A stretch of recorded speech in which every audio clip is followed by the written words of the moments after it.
سورۃ الانفال۔ انفال نفل کی جمع ہے۔ نفل کہتے ہیں زائد چیز کو، حق سے زیادہ یا واجب سے زیادہ، اور یہاں مراد ہے مال غنیمت جو 5ویں حصے کو نکال کر امام اپنے فوجیوں کو یا سپاہیوں میں تقسیم کرتا ہے۔ اس مال غنیمت کو یہاں پر انفال کہا گیا ہے کیونکہ جنگ کرنے کا اصل مقصد مال غنیمت حاصل کرنا نہیں ہوتا، لہذا فتح کے علاوہ، مقصد پورا ہونے کے علاوہ اگر کوئی مال فوجیوں کو تقسیم کیا جاتا ہے یا ان کو دیا جاتا ہے تو وہ ان کا حق نہیں بلکہ اللہ کی طرف سے ایک انعام ہے، ایک زائد چیز ہے۔ اللہ کی راہ میں نکلنے کا، اللہ کی خاطر لڑنے کا جو اجر ہے یا ثواب ہے وہ اللہ کے پاس ہے، لیکن دنیا میں اگر کوئی فائدہ انسان کو حاصل ہوتا ہے تو وہ فائدہ نفل کہلاتا ہے، یعنی اصل تو اللہ کے پاس ہے، نفل جو دنیا میں مل جائے دنیاوی مال و متاع کے اعتبار سے۔ اور اس اعتبار سے بھی اس کو نفل کہا گیا کیونکہ پچھلی امتوں کے لیے یہ مال حرام تھا، لیکن امت محمدی صلی اللہ علیہ وسلم کے لیے اس کو حلال قرار دیا گیا۔ یعنی پچھلی امتوں میں جب لوگ اللہ کی خاطر جنگ کرتے اور انہیں کوئی بھی مال غنیمت حاصل ہوتا تو وہ اسے استعمال نہیں کر سکتے تھے، اس کو جلا دیا جاتا تھا۔ پچھلی صورت میں ہم دیکھتے ہیں کہ مختلف اقوام کا اپنے پیغمبر کے ساتھ جو تعلق رہا اس کا ذکر ہے، اور اس صورت میں صحابہ کرام کا نبی صلی اللہ علیہ وسلم کے ساتھ تعلق اور معاملہ بیان کیا گیا ہے۔ یہ صورت مدنی صورت ہے، سورۃ البقرہ کے بعد نازل ہوئی۔ سورۃ البقرہ اور الاعراف کے مضامین ملتے جلتے ہیں اور ترتیب میں یہ الاعراف کے بعد ہے۔ اس سورت میں 75 آیات ہیں اور 1075 کلمات ہیں۔ اس سورت میں خاص طور پر غزوہ بدر پر تبصرہ کیا گیا ہے، اس کے حالات، واقعات، اسباب اور نتائج وغیرہ پر۔ بخاری میں روایت آتی ہے، ابن عباس کہتے ہیں کہ سورہ انفال غزوہ بدر کے بارے میں اتری ہے، لہٰذا ہم پہلے غزوہ بدر کے حالات پڑھیں گے اور اس کے بعد اس سورت کا مطالعہ کریں گے۔ غزوہ بدر کے لیے ہم تجلیات نبوت سے پڑھیں گے۔ اس وقت میں آپ کے ساتھ یہ کتاب پڑھوں گی۔ کچھ آپ کو یاد ہے کہ غزوہ بدر کب ہوئی تھی؟ مکہ میں ہوئی تھی یا مدینہ میں ہوئی تھی؟ مکہ میں کتنی جنگیں ہوئی تھی؟ کوئی جنگ نہیں ہوئی تھی۔ کیوں نہیں جنگ ہوئی تھی؟ مسلمان اس وقت طاقتور نہیں تھے، کمزور تھے، ان کی تیاری نہیں تھی، ان پر ظلم و ستم بھی ہوتا، وہ جواب دینا بھی چاہتے تو انہیں روک دیا جاتا۔ غزوہ بدر 17 رمضان 2 ہجری کو ہوئی۔ یہ قریش اور مسلمانوں کے درمیان پہلا فیصلہ کن معرکہ ہے۔ چھوٹی چھوٹی جھڑپیں اس سے پہلے بھی ہوئی لیکن باقاعدہ جنگ کے اعتبار سے یہ پہلی جنگ ہے۔ اس کا سبب یہ ہوا کہ رسول اللہ صلی اللہ علیہ وسلم جس قافلے کے لیے ذوالعشیرہ تشریف لے گئے تھے اور جو بچ کر شام چلا گیا تھا، آپ اس کی طاق میں تھے۔ جیسا کہ آپ جانتے ہیں، مسلمانوں کو خبر ملی تھی کہ قریش کا ایک تجارتی قافلہ شام سے مکہ کی طرف جا رہا ہے اور وہ مدینہ کے پاس سے گزر رہا ہے اور اس کے اوپر بہت سے مال اسباب لدے ہوئے ہیں، تو ان کو یہ خطرہ ہوا کہ کہیں مسلمان ہم پر حملہ نہ کر دیں، تو انہوں نے مکہ میں اطلاع بھیج دی اور وہاں سے باقاعدہ ایک لشکر مدینہ کی طرف بڑھنے لگا۔ تو اس کے بارے میں یہاں پر آتا ہے کہ رسول اللہ صلی اللہ علیہ وسلم جس قافلے کے لیے ذوالعشیرہ تک تشریف لے گئے تھے اور جو بچ کر شام چلا گیا تھا، آپ اس کی طاق میں تھے۔ اس کی خبر لانے کے لیے آپ نے شام کے مقام حورا تک 2 آدمی بھیجے تھے۔ چنانچہ جیسے ہی یہ قافلہ وہاں سے گزرا، انہوں نے جلدی سے مدینہ خبر پہنچائی۔ خبر ملتے ہی رسول اللہ صلی اللہ علیہ وسلم نے صحابہ کرام کو نکلنے کی دعوت دی، لیکن نکلنا ضروری قرار نہ دیا۔ اس دعوت پر 313 اور بعض روایات میں 317 آدمیوں نے لبیک کہا، جس میں 82 یا 83 یا 86 یعنی 86 مہاجرین تھے اور 61 قبیلہ اوس کے اور 170 یعنی 170 قبیلہ خزرج کے انصار تھے۔ انہوں نے مکمل تیاری بھی نہ کی تھی، سواری میں صرف 2 گھوڑے اور 70 اونٹ تھے۔ رسول اللہ صلی اللہ علیہ وسلم نے اس کے لیے سفید جھنڈا باندھا اور اسے حضرت مصعب بن عمیر کے حوالے کیا۔ اس کے علاوہ ایک جھنڈا مہاجرین کا تھا جسے علی ابن ابی طالب لیے ہوئے تھے، ایک جھنڈا انصار کا تھا جسے سعد بن معاذ نے اٹھا رکھا تھا۔ مدینہ کا انتظام ابن ام مکتوم کے حوالے کیا جو نابینا تھے اور اپنے عذر کی وجہ سے جنگ میں شریک نہیں ہو رہے تھے، لیکن روحا پہنچ کر ان کی جگہ ابو لبابہ بن عبد المنذر کو روانہ فرمایا۔ رسول اللہ صلی اللہ علیہ وسلم مدینہ سے نکلے تو بدر کا مقام منزل مقصود تھا۔ یہ مدینہ کے جنوب مغرب میں 155 یعنی 155 کلومیٹر کے فاصلے پر ہے۔ اب آپ دیکھیے کہ مدینہ سے قافلہ 155 کلومیٹر دور جا رہا ہے اور سواری کے لیے 2 گھوڑے اور 70 اونٹ ہیں۔ بدر کا مقام اسے ہر طرف سے بلند پہاڑوں نے گھیر رکھا ہے۔ آمد و رفت کے صرف 3 راستے ہیں، ایک جنوب میں ہے جسے العدوۃ القصویٰ کہا جاتا ہے، یہ آپ ابھی پڑھیں گے قرآن پاک میں، دوسرا شمال میں ہے جو العدوۃ الدنیا قریب کی طرف کا علاقہ کہلاتا ہے، تیسرا شمالی راستے کے قریب ہی مشرق میں ہے اور اس سے اہل مدینہ آتے جاتے ہیں۔ مکہ سے شام آنے جانے والے قافلوں کا کاروانی راستہ یعنی قافلوں کے گزرنے کا راستہ اسی احاطے کے اندر سے گزرتا ہے۔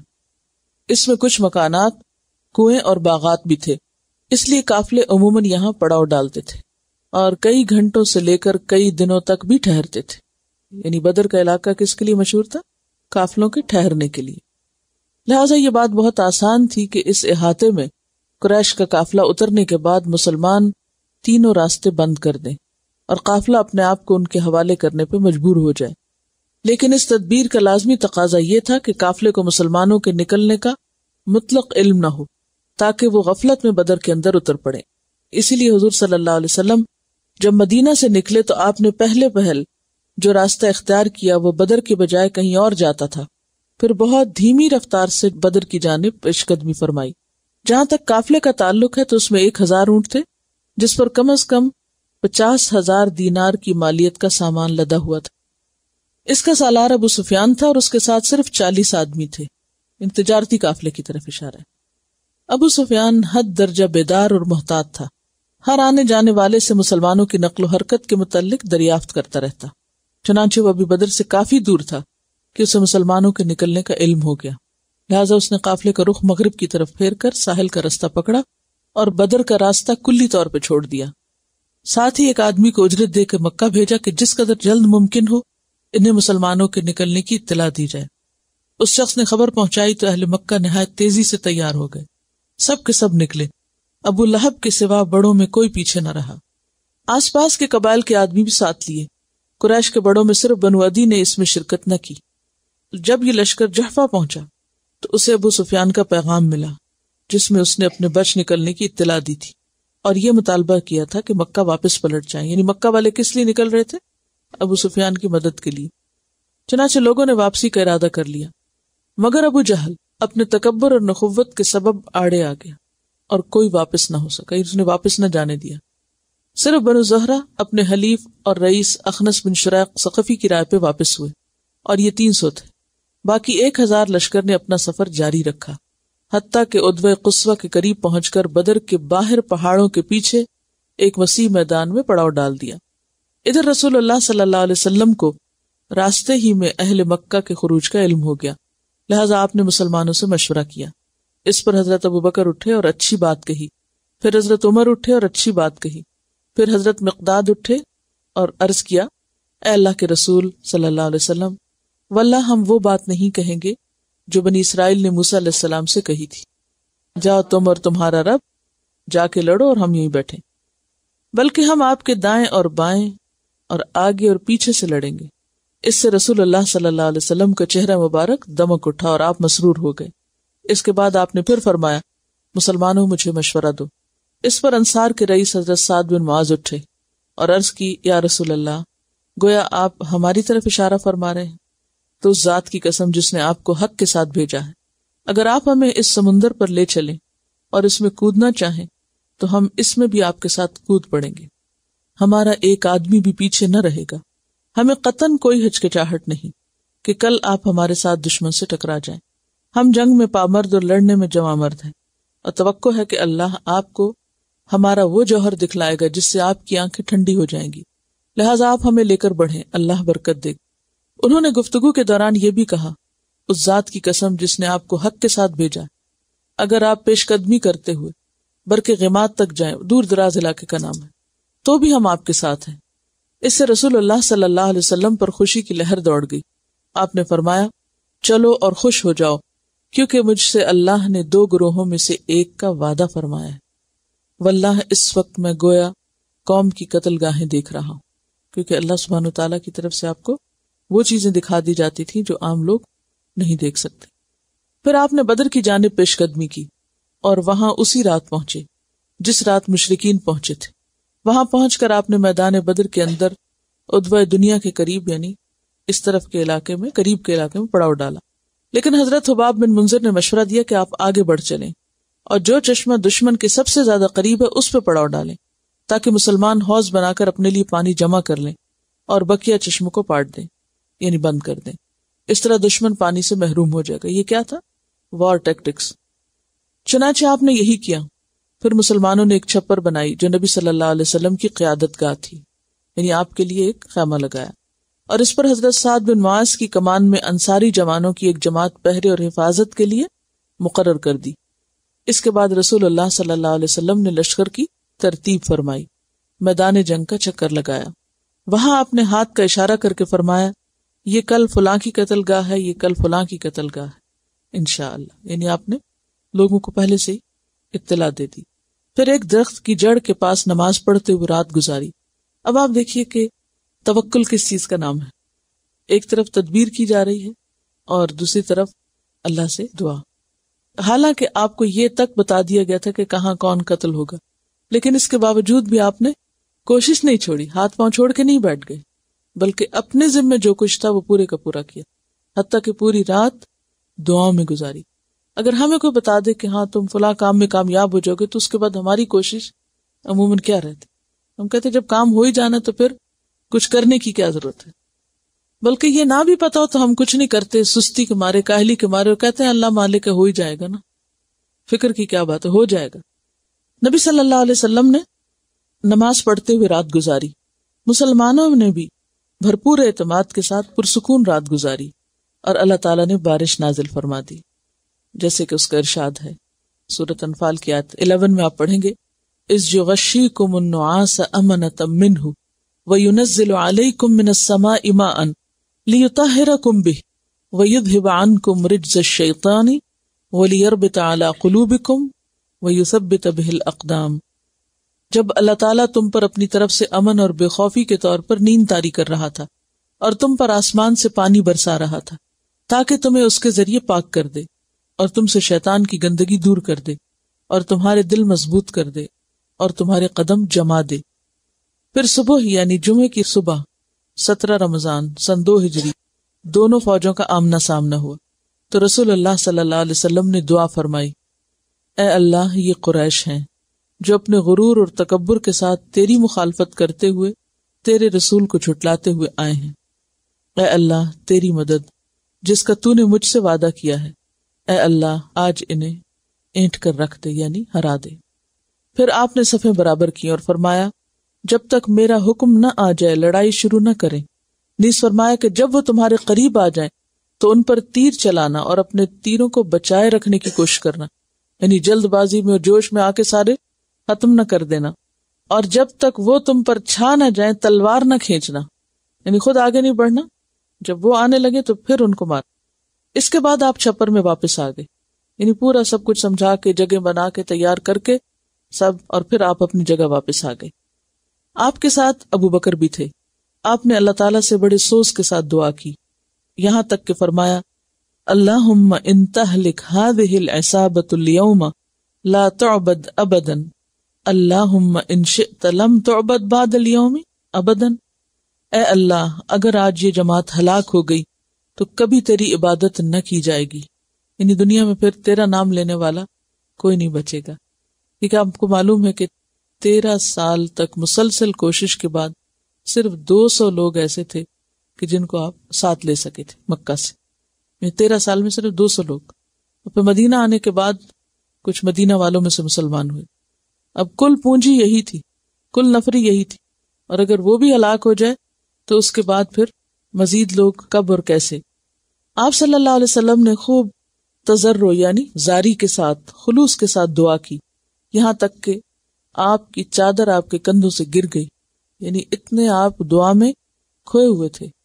اب یہ اللہ کے رسول ہیں، پورے کا پورا انحصار اور پوری کی پوری توقع، پورا یقین صرف اس بات میں تھا کہ اگر مدد ہوگی تو وہ اللہ ہی کی طرف سے ہوگی. خود پر بھروسہ نہیں بلکہ اللہ کی مدد پہ بھروسہ، لیکن ساتھ ساتھ کوشش بھی. حضرت ابو بکر نے چادر درست کی اور عرض کی، اے اللہ کے رسول صلی اللہ علیہ وسلم بس فرمائیے. آپ نے اپنے رب سے جی بھر کے دعا فرما لی. دوسری طرف مشرکین کی صورتحال یہ تھی کہ ابو جہل نے اللہ سے فیصلے کی دعا کی. اس نے کعبہ کا کپڑا پکڑ کے کہا، اے اللہ، ہم میں سے جو فریق قرابت کو زیادہ کاٹنے والا اور غلط حرکتیں زیادہ کرنے والا ہے اسے آج توڑ دے. اے اللہ، ہم میں سے جو فریق تیرے نزدیک زیادہ محبوب اور زیادہ پسندیدہ ہے آج اس کی مدد فرما. اب آپ دیکھیں کہ وہ بھی اپنے آپ کو حق پر ہی سمجھتا تھا. اس کے خیال میں نبی صلی اللہ علیہ وسلم نے آ کر اسلام کی دعوت دے کر لوگوں میں فساد ڈال دیا ہے اور گھر گھر رشتہ داری اور قرابت کو ختم کر دیا. اس کے بعد قریش کے 3 بہترین سوار شیبہ، ربیہ اور ولید بن عتبہ آگے بڑھے اور مسلمانوں کو جنگ کی دعوت دی. جواب میں انصار کے 3 جوان نکلے. مشرکین نے کہا، ہم اپنے چچیرے بھائیوں کو چاہتے ہیں، یعنی مہاجرین کو چاہتے ہیں. چنانچہ اب حضرت عبیدہ بن حارث، حمزہ اور علی رضی اللہ تعالیٰ عنہ آگے بڑھے. حضرت حمزہ نے شیبہ کو، حضرت علی نے ولید کو قتل کیا. عبیدہ اور عتبہ کے درمیان 2 ضربوں کا تبادلہ ہوا اور ایک نے دوسرے کو اچھی طرح زخمی کر دیا. اتنے میں حضرت علی اور حضرت حمزہ اپنے اپنے شکار سے فارغ ہو کے عتبہ پہ ٹوٹ پڑے. قتل کر کے حضرت عبیدہ کو اٹھا لائے. ان کا پاؤں کٹ چکا تھا. اس کی وجہ سے 4 یا 5 دن بعد مدینہ واپسی کے دوران صفرا میں ان کا انتقال ہو گیا. مبارزت کا نتیجہ، مبارزت کہتے ہیں آمنے سامنے آنا، یعنی میدان جنگ میں ایک دوسرے کا مقابلہ کرنا، مشرکین کے لیے بہت برا ثابت ہوا. اور یہ جو مبارزت ہوتی ہے اصل جنگ سے پہلے چند لوگ آ کے پہلے لڑتے ہیں اور پھر اس کے بعد جنگ جو ہے وہ شروع ہوتی. تو اس کا نتیجہ جو تھا یہ مشرکین کے خلاف گیا اور اس سے ان کے درمیان اور غصہ پیدا ہو گیا اور پھر وہ بہت تیزی کے ساتھ مسلمانوں پہ ٹوٹ پڑے. لیکن مسلمان اپنی جگہ جمے رہے، اپنا دفاع کرتے رہے. تو اس سے کیا پتہ چلتا ہے کہ اقدام مسلمانوں کی طرف سے نہیں تھا، مسلمانوں کی طرف سے دفاع تھا. اور وہ احد احد کہہ رہے تھے. ادھر رسول اللہ صلی اللہ علیہ وسلم کو ایک جھپکی آئی، نیند یا اونگ آئی. آپ نے سر اٹھایا اور فرمایا، ابو بکر خوش ہو جاؤ، تمہارے پاس اللہ کی مدد آ گئی. یہ جبریل ہیں، اپنے گھوڑے کی لگام تھامے آگے آگے چل رہے ہیں، ان کے جوڑوں پر گرد و غبار ہے. اس دن اللہ نے 1000 فرشتوں سے مسلمانوں کی مدد کی تھی. پھر رسول اللہ صلی اللہ علیہ وسلم زرہ پوش سپاہیانہ شان سے آگے بڑھے. اس وقت آپ یہ آیت تلاوت فرما رہے تھے، سَيُهْزَمُ الْجَمْعُ وَيُوَلُّونَ الدُّبُرَ، ان قریب یہ جتھا شکست کھا جائے گا اور پیٹ پھیر کر بھاگ جائے گا. پھر آپ صلی اللہ علیہ وسلم نے ایک مٹھی کنکری یا موٹی ریت لی اور شاہت الوجوہ کہہ کے دشمن کی طرف پھینک دی. شاہت الوجوہ کا معنی ہوتا ہے چہرے بگڑ جائیں. اللہ کی قدرت ایسی کہ کوئی مشرک نہ بچا جس کی دونوں آنکھوں اور نتنوں میں ایک مٹھی مٹی میں سے کچھ نہ گیا. اور اسی کے بارے میں قرآن کہتا ہے وَمَا رَمَيْتَ إِذْ رَمَيْتَ وَلَكِنَّ اللَّهَ رَمَى. پھر رسول اللہ صلی اللہ علیہ وسلم نے مسلمانوں کو مشرکین پر حملے کا حکم اور جنگ کی ترغیب دیتے ہوئے فرمایا، شدو، چڑھ دوڑو. چنانچہ مسلمان جن کا جوش جہاد اب شباب پر تھا چڑھ دوڑے اور ان کے جوش و خروش میں یہ دیکھ کے مزید تیزی آ گئی کہ رسول اللہ صلی اللہ علیہ وسلم بنفس نفیس ان کے درمیان موجود ہیں اور سب سے آگے بڑھ کر لڑ رہے ہیں. چنانچہ وہ صفوں کی صفیں درہم برہم کرنے اور گردنیں کاٹنے لگے. فرشتوں نے بھی مدد کی، وہ بھی مشرکین کی گردنیں مارتے اور جوڑوں پہ ضرب لگاتے. چنانچہ آدمی کا سر کٹ کے گرتا اور پتہ نہ چلتا کہ کس نے مارا ہے. آدمی کا ہاتھ کٹ کے گرتا، یعنی کٹا ہوا ہاتھ گر رہا ہوتا لیکن یہ نہیں پتہ چلتا تھا کہ کس کی تلوار سے کٹا. یوں مشرکین پر شکست نازل ہو گئی اور انہوں نے راہ فرار اختیار کی، کسی کو قتل کیا اور کسی کو قید کیا. ادھر مشرکین کی تائید میں اور مسلمانوں کے خلاف ان کو بھڑکانے کے لیے ابلیس بھی سراقہ بن مالک بن جاشم کی شکل میں حاضر تھا، یعنی انسانی شکل میں آیا. جب اس نے فرشتے اور ان کی کاروائیاں دیکھی تو الٹے پاؤں پلٹ کے بھاگا اور اپنے آپ کو بحر احمر میں جا کے ڈال دیا. ابو جہل کا قتل. ابو جہل ایک ایسے گروہ میں تھا جنہوں نے اس کے گرد اپنی تلواروں اور نیزوں کی باڑ قائم کر رکھی تھی، یعنی اس کو چاروں طرف سے محفوظ کیا ہوا تھا۔ ادھر مسلمانوں کی صف میں حضرت عبد الرحمن بن عوف کے ارد گرد انصاری جوان تھے، جن کی موجودگی سے وہ مطمئن نہ تھے کہ اتنے میں ایک نے اپنے ساتھی سے چھپا کر ان سے کہا، چچا جان مجھے ابو جہل دکھا دیں۔ یعنی انصار تو نہیں پہچانتے تھے نا مدینہ کے لوگ جو تھے۔ انہوں نے کہا اسے کیا کرو گے؟ اس نے کہا مجھے بتایا گیا ہے کہ وہ رسول اللہ صلی اللہ علیہ وسلم کو گالی دیتا ہے۔